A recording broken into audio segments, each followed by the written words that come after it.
Recording. Alrighty, my goal here is to make some CTF learning materials centered around AES because it pops up in, if not every single CTF, every other CTF, and it's always worth several hundred points. And the world needs more crypto folks. So here we go. This is one from the most recent CTF we did here. This is the problem. So redacted.py. If I go to the website, it comes out like this. Here's AESential lesson. Thought you get an essential lesson, how you shouldn't get input in ECB mode. Great. They have a server. I think the server's down. If it's not, that'll be even better for this lesson. Let's find out. Totally down. Okay, no problem, no problem. So we got this file, great, let's go. So what do we do here? Well, we start to decipher. This is the classic line. This will import pycrypts AES. Let's get an IPython instance going. Fire that up. And here's kind of how AES works. I can say it is a block cipher. In fact, let's explore what that means for a second. AES.tab. Here's what you need to know about block ciphers. Block ciphers have a size, so this will take in 16 bytes at a time, and it will encrypt those 16 bytes. I can decrypt those 16 bytes. I need to provide a key. AES will take several different key sizes, either a key of size 16, 24, or 32. Based on the different key sizes, it's going to do more rounds of randomization-y things inside of it.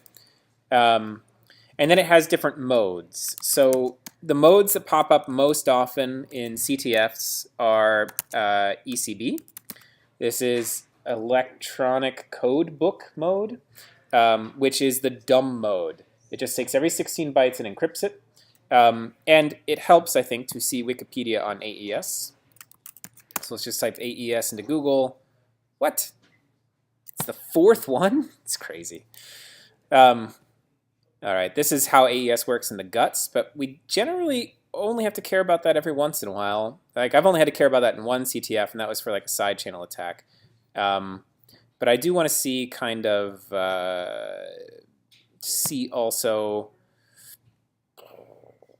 I kind of want AES ECB. How about we look at that?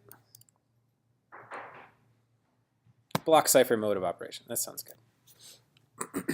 I just want to get this across, like what I mean by 16 bytes. So what? There we go. All right. So to understand this diagram is to understand block ciphers. So let's start here.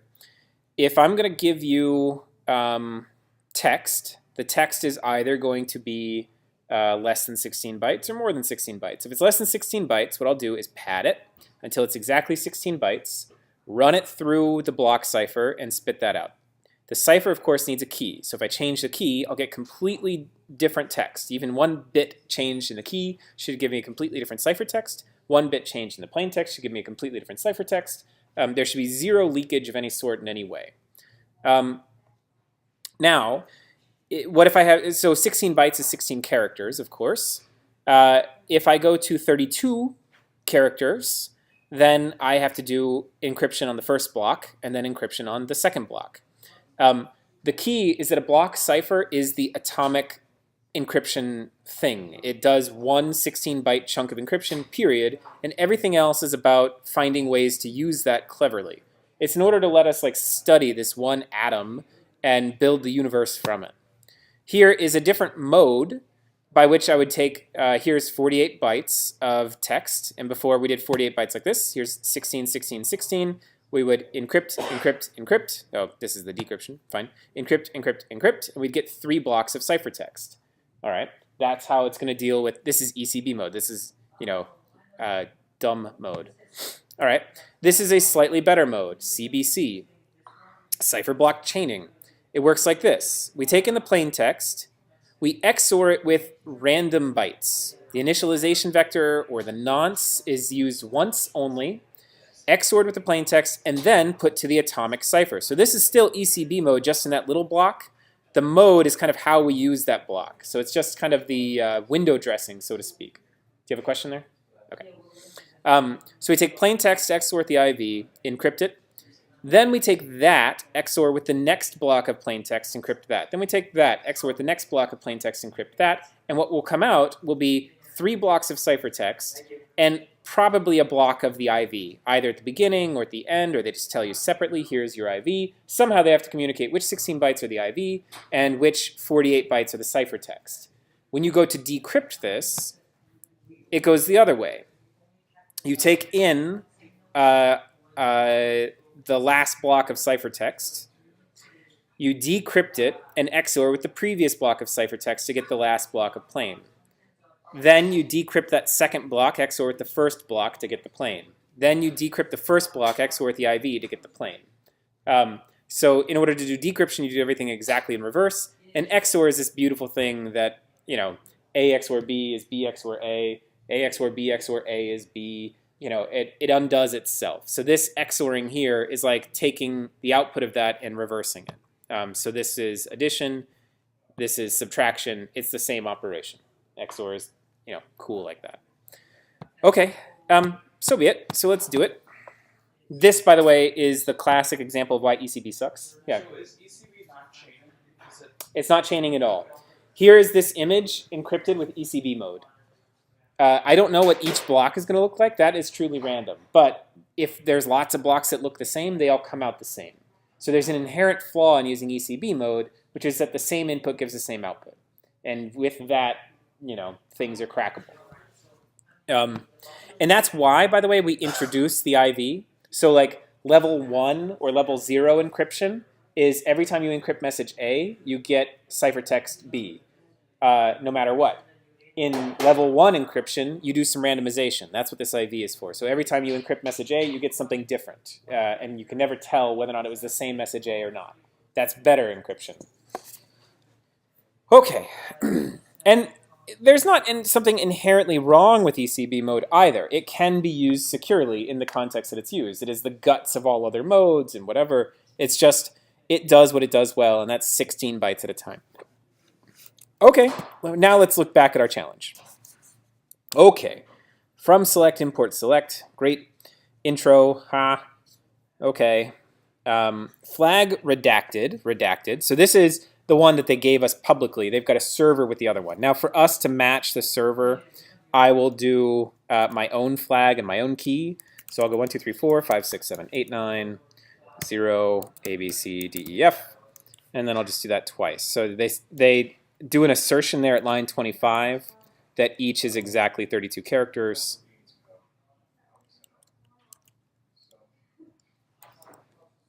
So I just need something for us to kind of work with here. Okay. This is sort of the default way of using AES, and I'll do that here in the terminal for a second. So I can say I make a handler for AES, make a new version, I give it a key, 1, 2, 3, 4, 1, 2, 3, 4, 1, 2, 3, 4, 1, 2, 3, 4. I know that key size 16 is okay. And then I say the mode. Okay, and now I can encrypt stuff. Let's look at some things that happen. If I encrypt the number 1, it should throw an error. Why? Because I only take 16 bytes. Block ciphers take in 16 bytes, they spit out 16 bytes. Technically, they are random permutations of the space of 2 to the 16th, for what that's worth. Okay, if such a thing exists. Random is weird and ethereal. All right, now let's do this, 1 times 16. Great, there's my text. Often this will come to you as encoded hex. Be very careful when you get that. Its length is 16, but it seems like length 32. So if ever you get hex digest, you have to be careful to encode, decode all the time back to the raw bytes. This is not raw, this D6, whatever. It represents something raw. This is not a pipe, is the French painting, right? So to take that,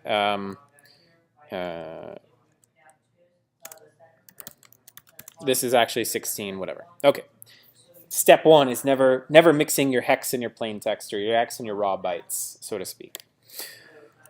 Okay. Well, now what? Let's look at this actual problem again. What are they going to do? In the main, pad C equals redacted. Now this is a little bit tricky. I'll jump ahead and say I know that this has some value. We'll call it 3.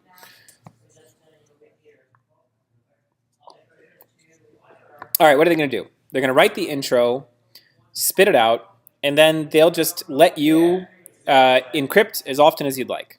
So say, enter your text. They'll take some stuff in. They'll strip away the new line at the end. And now here's the mysterious part. Let's take a look at this. They're going to take your input, and they're going to add the flag to the end of it.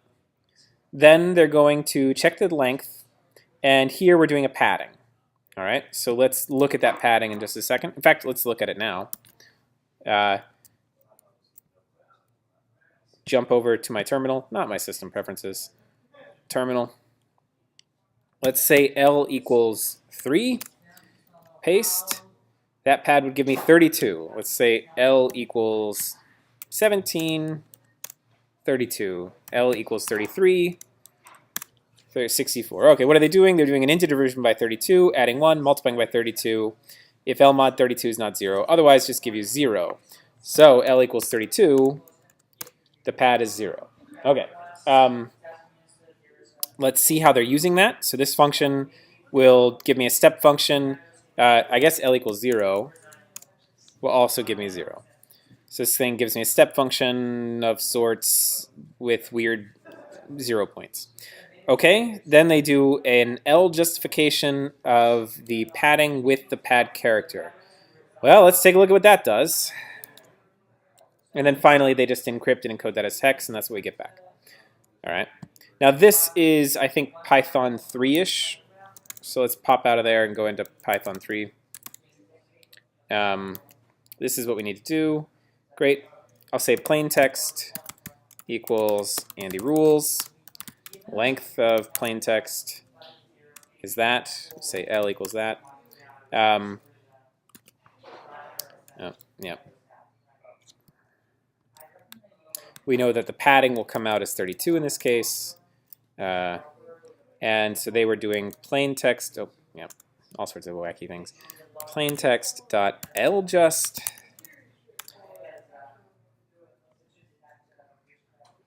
The amount of left padding and the pad C, or the amount of padding and the pad C. So it would say 32, and pad C was a single character. Andy rules, and then they pad it out like that. If I did CD, it throws an error, so it must be exactly 1 character long. That's useful knowledge here. 1, whatever. 0 adds nothing. And 64, of course, goes all the way out. Okay, so that's what they're doing. So why are they doing that? Because we're going to need a multiple of 16. They happen to be giving us 32 at a time. That's nice. Why are they giving us 32 at a time? Because they're taking our input plus the flag. The flag has length 32. So they're giving us kind of multiples of their flag at 32. If we give them no input, if our input is empty or whatever, then they're just going to encrypt the flag. Well, that's good. That's our first bit of news, and they're not going to pad it in any way. We know that the flag is length 32. We're never going to find out the key. Like, I can tell that already, right? Like, we have no hope of figuring out this key, and you should give up on that immediately. But we are going to be able to get out the ciphertext for a flag, and then this is our lever by which we have to like mess with the world here, right? Let me see if I can get this running as a service. Let's see if it's just going to work. Where did my shell go? There we go. This was redacted.py, so we'll say Python 3 redacted.py. My stuff's installed in Python 2.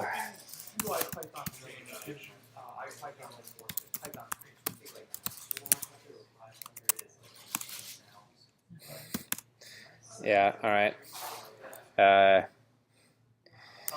Boo pip3 install pycrypto.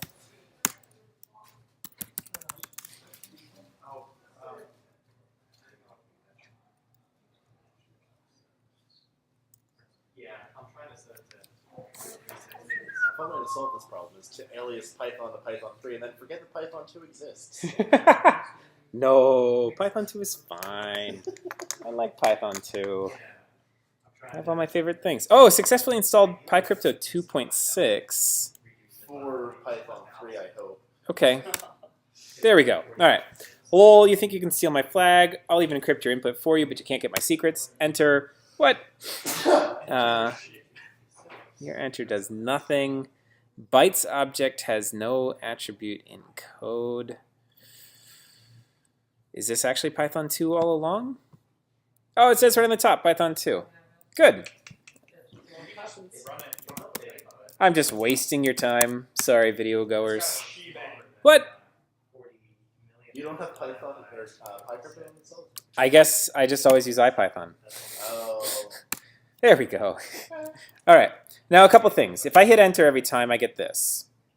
If I enter just one character, I now get 64 bytes, and none of them look recognizable to me, right? Now I'm going to enter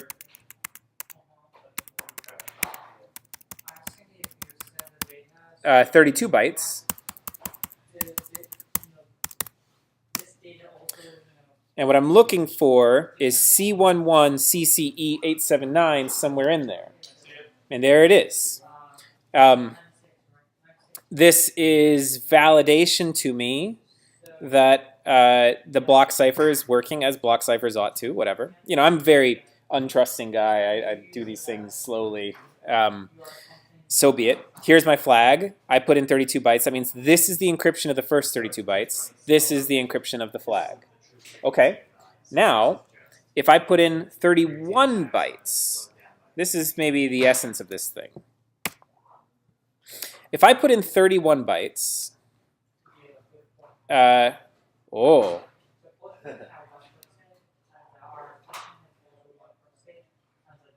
Oh. How far does this match? That matched for a surprisingly long amount of time.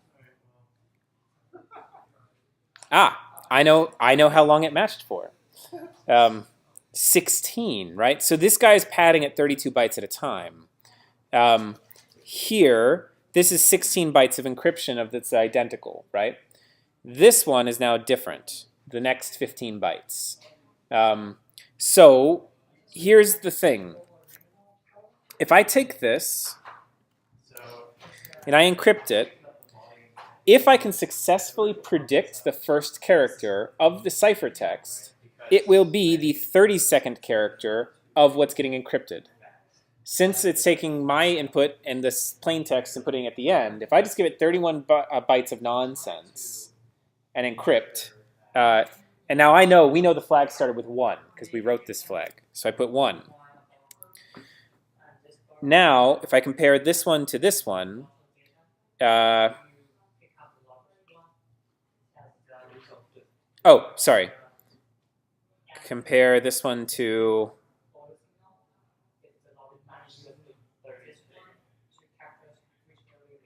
It matches up to 33. This 33. Yes.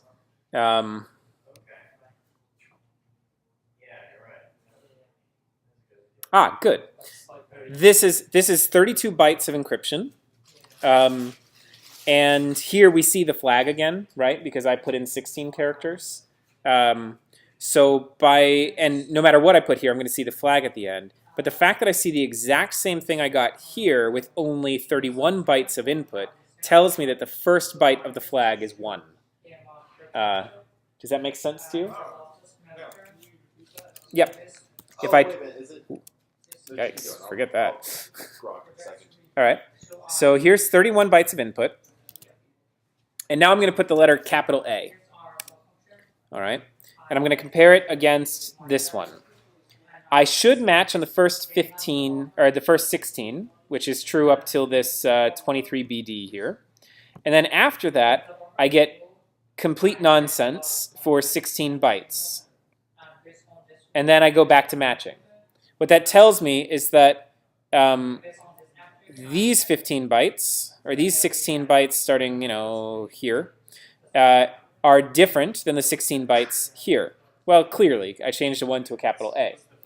But now if I do this without the capital A, oh, did I just copy half? I did. That would have worked too, by the way.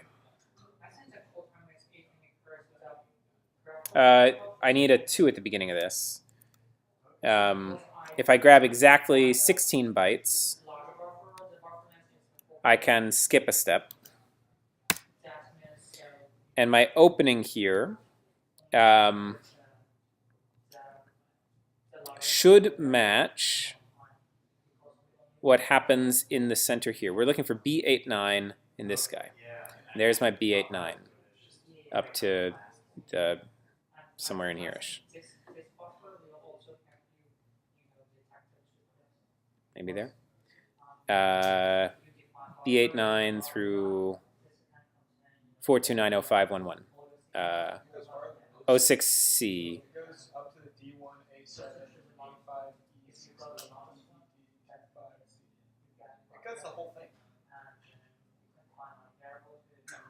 Not quite the whole thing. But it does go further. And it's going to stop maybe at the padding at the end. So you're absolutely right. This keeps on going. And likewise, if I pad that with more bytes, like let's just pull this one back down.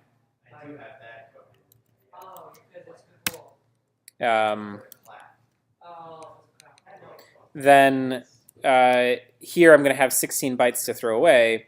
But once I get to that BD89, I'm back. And if I put in that one extra byte there, 1,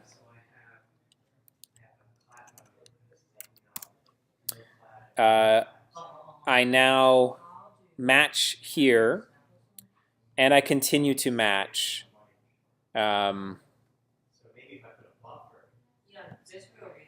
Up to where 956DD33 here. Okay, so what did that tell me? This is the encryption of the first 16 bytes. This is the encryption of the next 16 bytes. Here, I specified a 1. This is the encryption of the next 32 bytes beyond that, which is actually the flag. Here, I let the flag carry in. So my first ciphertext is 16. That's the same. This next ciphertext, this next chunk, which goes up through the 3 here, that does exactly match, but I only provided 15 characters. So that tells me with absolute certainty that the ciphertext, the plain text flag starts with the letter 1, or the byte 1, ASCII 1, whatever. Because it continues up until 32, and you only expected it to continue. Right. So in order to keep going with this, now that I know the 1, what's the next step? Well, I'm going to do this. I'm going to provide 15 capital A's. It's 15 capital A's. Here's this thing. All right. Now I'm going to provide 15 capital A's and the number 1. I get the same opening. Okay, I feel good about that. Now I make that 14 capital A's and the number 1. I now know the first byte of the flag. So if I do this,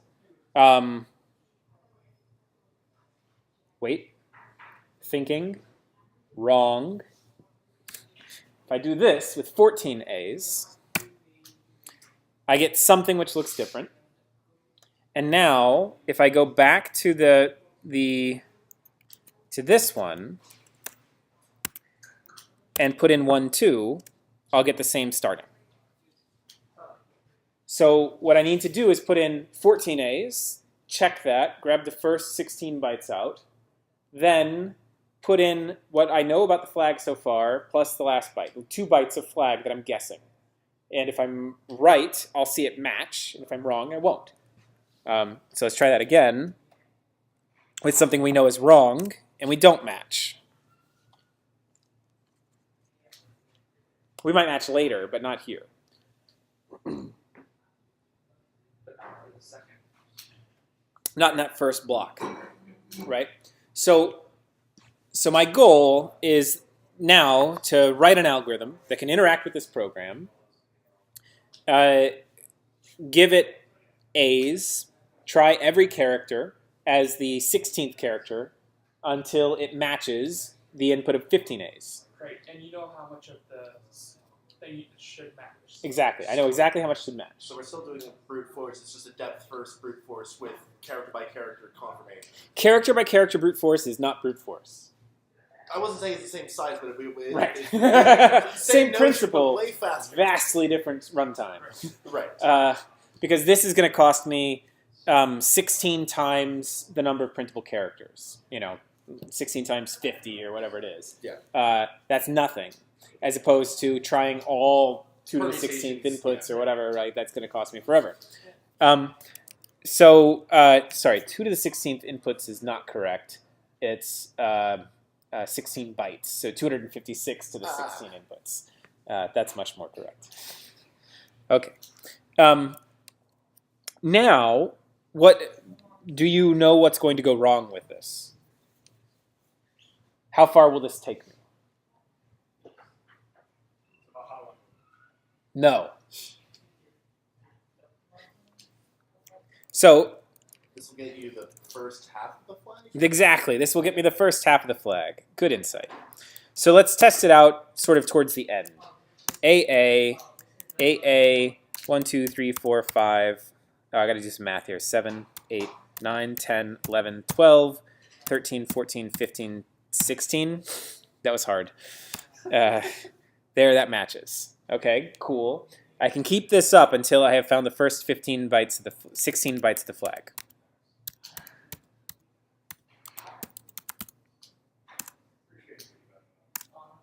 Okay, great. Now what? Now what? Keep going? Yeah, and actually, I was dumb in the way I made my flag, by the way, because the second half of my flag is identical to my flag. Oh, well, I hadn't even noticed that yet. Right. But essentially, if you just now start appending to the end of your known, 16 bytes, known 16 bytes, you should just be able to keep going, and it'll double the length, but you're clear, right? You'll see it. So, that's a question. If I do what I know and add another one, what is going to get encrypted there? 1 and 15 bytes of pad. No, it appends the flag at the back of this. Oh. So what I'm going to get is 1, 1. And kind of that. I don't like that. And I don't like that, right? Because now I'm encrypting 16 bytes starting with 1, 1, 2. That did me no good. So what do I do to fight this dumb thing now? Pad it yourself? Yes. So I'm going to have to do my own kind of padding. Sorry, just make sure. Yeah. You were already doing that, essentially, with the A's, right? You're stuffing in a whole bunch of A's, or you're padding it. You're fighting the auto pad so that you know what 16 bytes you're dealing with. You're not got some part of unknown flag. Right. Now, I will say that my dumb text is maybe not as nice as CTF text, so I'm going to change my program. Okay. I'm going to change it like this. I'm going to change my flag to Andy rules like that, and help me count out here. I got 1, 2, 3, 4, 5, 6, 7, 8, 9, 10, 11. I need 32 minus 11, 21 characters here.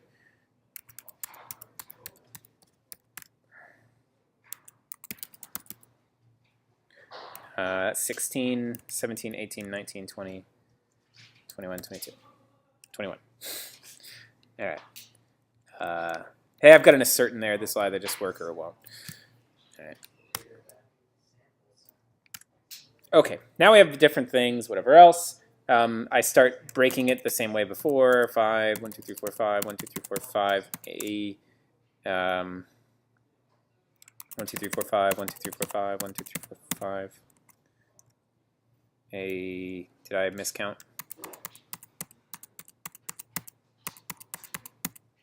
Oh yeah, I think I've been wrong this whole time. All right. Okay, there we go. So I can reverse engineer this. I'll get the first half of the flag. So I'll end up with, Andy rules until I get 16 characters. Why do I make that change?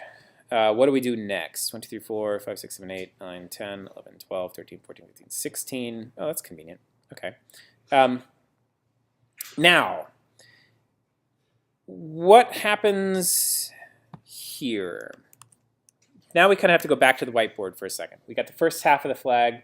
Maybe we can get lucky and sort of guess what the rest of it is. In fact, in this case, you probably could, right? You'd see Andy rules, squiggly braces, 1, 2, 3, 4, 5, 6. You're going to try 7, 8, 9 next, whatever. Maybe you're going to struggle to figure out that I went hex for a little bit and repeated or something. I don't know, but you could maybe guess that. That's not good enough. So now what do we do? Any ideas? No. We now have to aim at the second half of the flag. Yeah, I want to go backwards. So if I put in one character, it's going to push this thing to length 33. So let's just put in a single character, and you can see the difference in how long the text is. This is no extra character, one extra character. So it adds an entire 32 bytes of padding. Now, we know by looking and examining the script that the padding is going to add to the end here a single character. Now, they don't tell us that character. They said to redact this, and it just said redacted before. But we do know that it's a flag, and it's going to end with a parentheses in all likelihood, a brace or whatever. So what do? Well, I can actually encrypt an entire block at the beginning. So if I'm going to cheat here for the sake of time. If I've got 1, 2, 3, 4, 5, 1, 2, 3, 4, 5, 1, 2, 3, 4, 5. If I encrypt that, and I encrypt that, we've got one problem. These do end the same way, but let us not forget that they're doing a ridiculous amount of padding. 1, 2, 3, 4, 5, 1, 2, 3, 4, 5, 1, 2, 3, 4, 5, 1, 2, 3, 4, 5, 6, 7, 8, 1, 2, 3, 4, 5, 6, 7, 8. Okay, and now we do this one. So what I'm looking at here is the first 32 bytes of this one should match the last 32 bytes of this one. And sure enough, through that D49, I will see EB8 whatever through D49. All right, so what did I do? I put in a single text here that pushed it to the back. What would be my brute force loop here? My brute force loop is going to be a single character here. Now, maybe if I didn't know that character, I'd have to try every character here and every padding here. So I might get kind of a 256 squared search there. Possibly. Whatever. Programs are fast. I know that it's ending in a brace, so I'm just going to try every character that they might be padding with, which you can grab out in Python by kind of doing import string.printable. There's all the printable characters. And honestly, they're going to do one of the first 62. Great. That's my padding character. I could try every single character with the brace. I have to make 31 of them and check my first 32 blocks, my first 32 bytes against their final 32 bytes when I do it with just one character to create that padding at the end. Now I'll know what they're padding with. Once I know what they're padding with, I now have one byte at the end of the flag. So when you have the right letter character guess, it should match. I'll see a match. If I don't see a match, I say, well, I got something wrong, and I expand my list of possible padding bytes or try out different things besides the brace, whatever, right? As soon as you find a match, you're like, there's no way in hell that's by chance, you know? Now, what do I do next? Well, now I do AA. I look at those final bytes. You'll note that this final block is pretty much always going to match until we get, a lot of bytes because they're padding with 32. In fact, I think throughout the rest of the thing, the final block will just match. But this is now the block that matters, is this one in here. Exactly. Now I'm comparing that one with... How far did my thing make it? 6? So we're looking at that, and we're looking at the first part of this one. 4, 7 through D49, and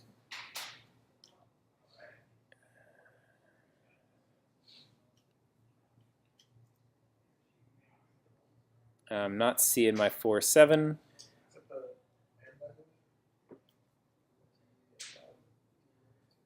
I'm good up till here, but then I'm wrong from here on the AA, which means that it probably didn't end in 6.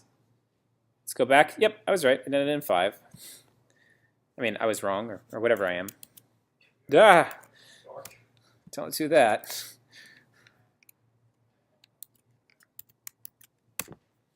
All right, now I'm matching this against the end of this. So I'm looking for 2, 7. Oh, that's cool. Thanks. And there is my 2,7D through the 4,9. All right, so now I could try every single character at the beginning, and now I can go byte by byte through the back of the flag. So I had to do one interesting thing at the front, figure out the pad, and then repeat the interesting thing idea again at the back. And then I've read the whole flag. So you're just looking for one back parts system. You would write, I guess, a script to compare and just brute force it. Yep. Not brute force it, but so here's the script that I used. I kind of like messed with it. So I adapted this live. So this isn't like, this is what I used in the actual CTF to solve it quickly. I had flags so far. I did this early loop, kind of went through and did the pad with capital A's. Here's pwn tools to connect with their service. Connect, my hex target was the first 32. Now try every printable character. This came straight from Colin. He didn't know what he was doing per se, but he was good at pwn tools. Then we go through until we match. Once I found that, I spit that out, and then I added it back. Then I found the padding. I adapted this to find the padding, which is gone now. And then I did the suffix so far, and I started to work the other way on my late loop, comparing my hex target as -65 to -1 there. so I guess if they tell you the format of the flag, it kind of helps to get started. Yeah, absolutely, absolutely. I've seen a lot of problems like that where just knowing, in fact, there was 2 others in that one where knowing the format of the flag really helped. Let's take a look at these real quick in our last 2 minutes here. X-orient yourself. This is great. Here is the encrypted. Here's the cipher. Here's the text.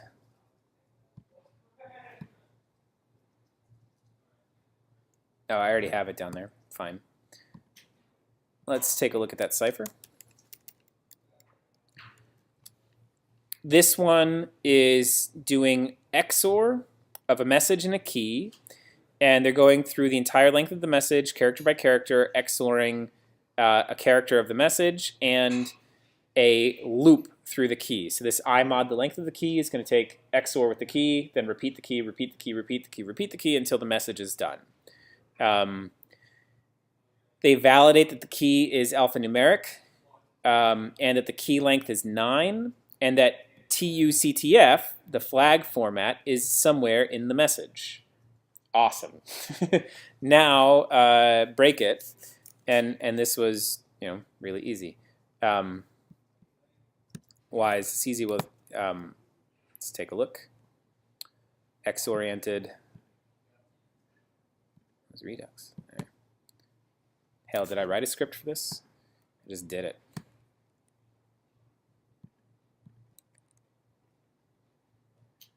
Yeah, I think I just did it. Let's go.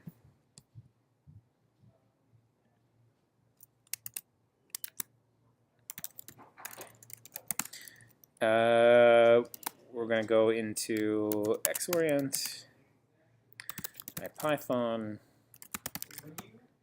you were having that import error before, so you just use IPython, does IPython automatically like install the? My IPython has PyCrypt, and I never installed it for my Python 2 because if I'm using PyCrypt, I'm always wanting to be an IPython on this computer. So I just never bothered. But I guess when I'm gonna like run a service that's non-interactive, I tend to do it with Python for no real reason. All right, so here is the text, maybe without that last one. And I suppose we can steal their exact XOR.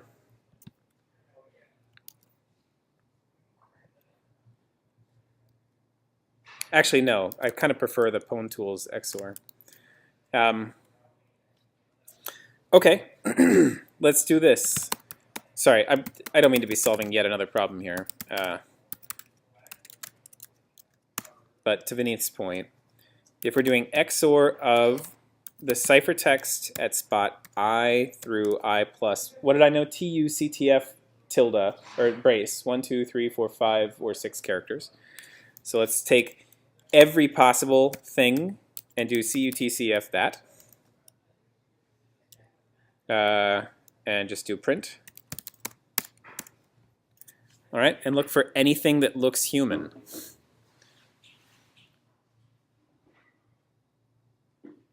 XOR is C? Oh yeah. Key is, Oh, you broke something. No! That's so cool. Wait, no, really, how did you do that? I didn't. I just printed stuff that I shouldn't be printing. Well, yeah, but that means that I've upset the gods. AESential really doesn't like the non-printable characters. No. That's At least they were nice enough to keep it the same length. Hey, LF, race flag. All right. Key equals XOR is cool. It's got to be that, right?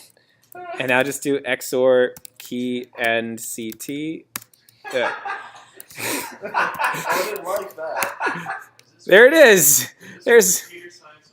Yes. We bring the science into this because no one knows what's going on. This totally just told me the flag, by the way, even in my wacky nonsense.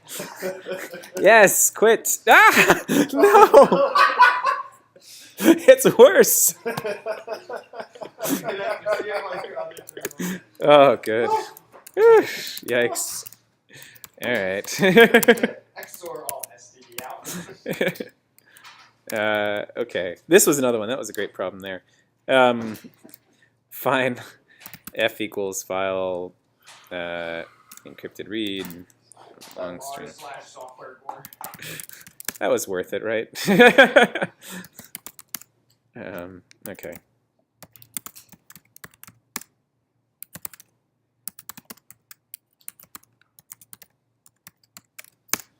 Bam. All right. So yes, making guesses allows you to quickly validate and find that flag. That was like less than 2 minutes to find a 500-point flag or whatever it was. You know, great. Now that's one of the. Someone with a PhD in cryptography. Yeah. Okay. 409. Whatever. But this is exactly the point. That like as you build skills, you will tend to think that stuff is easy that is actually quite valuable. That's true in all of life. You get better at stuff, it becomes easier. It does not mean it's less valuable because it's easy to you. Do not let yourself become unsacred. You know. I'm sorry. You're great. I saw an opportunity and I took it. So the earlier one,